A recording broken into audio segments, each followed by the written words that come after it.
going to do another little history lesson on, like, yet tomorrow is the unknown. Today we can see, but yesterday is history. Now we're going to figure out where I get all my information from. We did a little story on maps a while ago, a little blog on maps before. So now here's another old map. It's not real old. It's from the 80s, and Chris and Dwayne Henry made this one up in 1984. And it's got all the businesses that was around town. Probably not all of them, but a good majority of them. But this is another map and another place I get information, find out what kind of businesses were in town. Some of the other places I get for history is, I don't know if any of you know Miss Jane Currier. She had the Currier Bed and Breakfast. Well, I friended her, and she's the most lovely little lady I've ever met. And she allowed me to go into her home, into the bed and breakfast at the time, and I talked to her and took pictures, because she's got the majority of the history of this city in there. But she let me take out a whole bunch of cigar boxes that had all kinds of receipts and pamphlets and letters and different things, dating all the way back into the 1860s, I think is as far back as I got to see so far. But she's got stuff that dates back into the Civil War.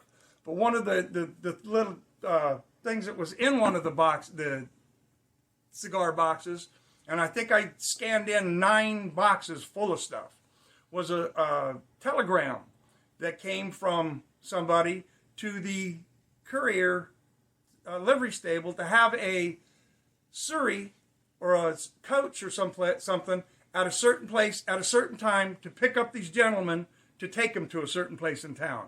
This was back in the 1890s. So that was a pretty cool piece to read and look at. But there was so much information, and you can see all the other businesses that they dealt with in town and out of town and in other states. It was really cool.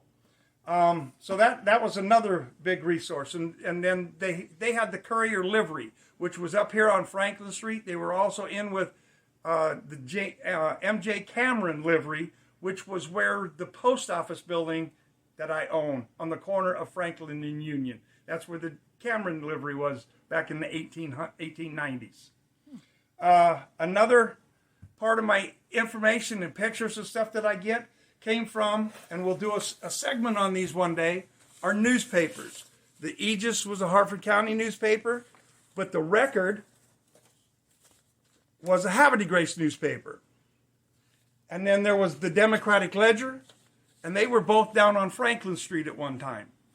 And we'll do a whole history on that. But one of the rarest newspapers that started here in Havre de Grace that I don't think anybody ever heard of, and the only information I ever found out about it was it may have been around for 2 years. It was called The Electric Light from 1883. And I have one copy of it here. It's the only copy that I know exists. I have seen it in the files online at the Maryland Historic Registry, but that's the only copy that I know that exists. And it started here in Havre de Grace. I've posted it before on my website, on my Facebook page. If you go to George Bahoukas Wagner, click on the photos, you can scroll back. So that's another avenue that I've gotten information from, was the old newspapers. And some of the articles and stuff that you read, and then see some of the businesses that advertised in them. You wonder where that was. Like I found out that there was the gas company was in my building across the street. So I'm still researching everything that was in that building from 1904 up to present day.